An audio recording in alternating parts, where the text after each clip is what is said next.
phones are going to be completely banned in school under new guidance being issued by the government for head teachers. So it's not a statutory ban, it is guidance for heads. But many schools have already implemented a ban, and teachers say the problem comes from outside the school gates. And Education Secretary Gillian Keegan joins us now. Secretary of State, we've heard this morning from head teachers saying that they're already doing this. Your own department said back in February 2022 the blanket national rules were not necessary because schools were already taking action. So I wondered why you felt the need to make this announcement today. It's already happening.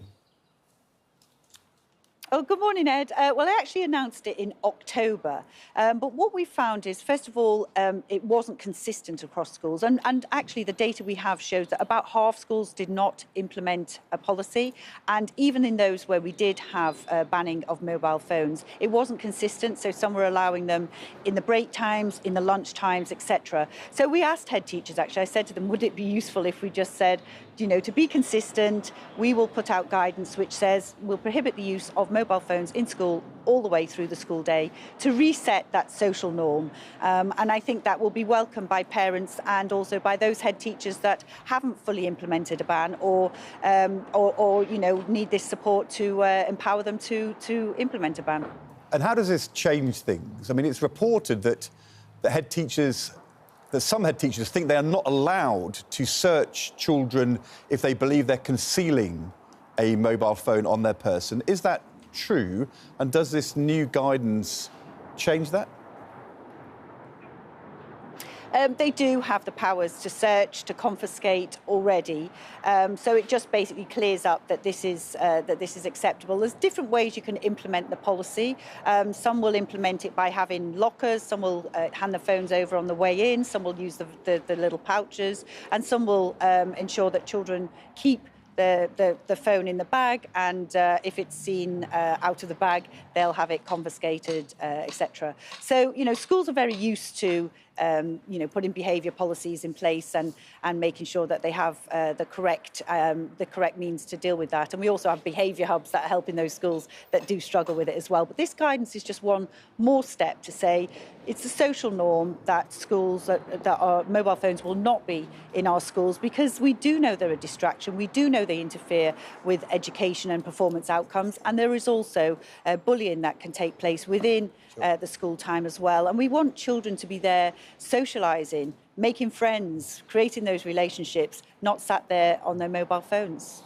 We had the teenager, the mother of the teenager, Brianna Jai, who was murdered on our programme last week. She's calling for something rather more substantial. She's saying that children under 16 shouldn't have smartphones at all because of the dangers that they can constitute. And lots of parents are very worried about what their kids can get up to on mobile phones, but that's outside the school day as well. I just wonder whether, is that something you should be making an announcement on and focusing on, rather than, as you said, repeating guidance you've already given, giving powers which head teachers already had to do things that they were already doing?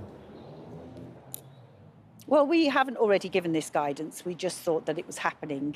So now, because it's not happening consistently all across the country, we are now implementing guidance, and we're also making it clear and consistent that it's throughout the school day. And we know that many parents will say that, you know, their children take phones to school and can use their phones in school. So we know it's not being consistently as it will be as a result of our guidance. But we've also got, obviously, the Online Safety Act, which also is just being passed and will be implemented, and the increase in powers for the regulators to ensure that there is not harmful content which children are accessing on the mobile phone. So we are going a lot further than many other countries. But I do know, I met Esther Jai very briefly because we were both on the Kunzberg show together, and I do know that she is pushing to go further, and you know, we will meet with her to understand her campaign. But of course, it is difficult to, you know, ban under 16s completely from all social media.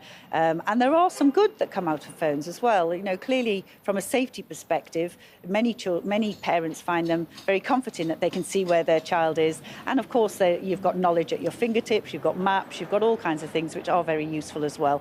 But I'm sure that Gillian what Keegan, this is starting that conversation, resetting the norm. OK, can I just interrupt? Just because Jeff Barton, who's General Secretary of the Association of School and College Leaders, said this is a non-policy for a non-problem. So it's simply put, head teachers already have all the powers they need to deal with mobile phones, and a huge number of schools need mobile phones in the classroom because that's the only resource they have to get online. If head teachers want to ban mobile phones, they can already do that, and all you're providing is, and repeating, is guidance. There's nothing mandatory, statutory about this. And head teachers say there are far more pressing issues. You don't seem to be suggesting a complete ban. You're only repeating guidance. And for instance, recruitment targets for teachers, not, they're being persistently missed. Head teachers have bigger problems on their hands.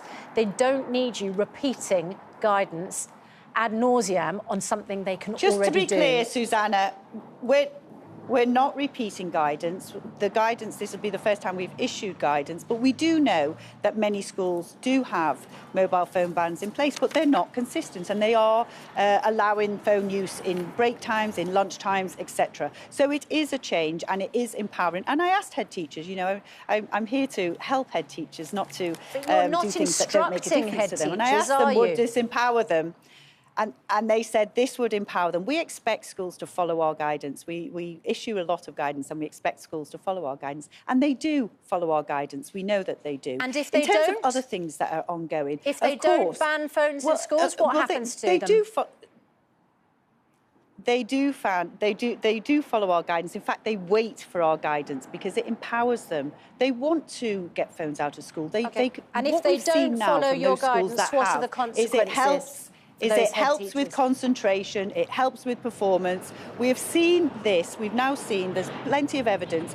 All head teachers and all teachers want to help children do their best. And there is not a head teacher in the country that sits there thinking, we want mobile phones used in the classroom and also whilst there's class ongoing. Now, you mentioned devices and devices for uses for education. Many will have that, but it is not recommended to use mobile devices. And if you do bring your own device, it has to have the appropriate filtering and monitoring. But just to establish, there are no consequences if heads don't follow your guidance.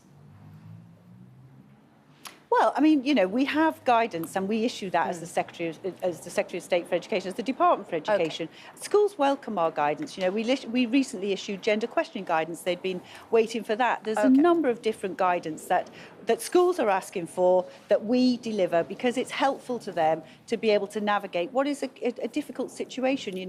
New things are happening all the time. We wouldn't have needed gender questioning guidance or mobile phone this guidance isn't about 10 years ago, but we do now.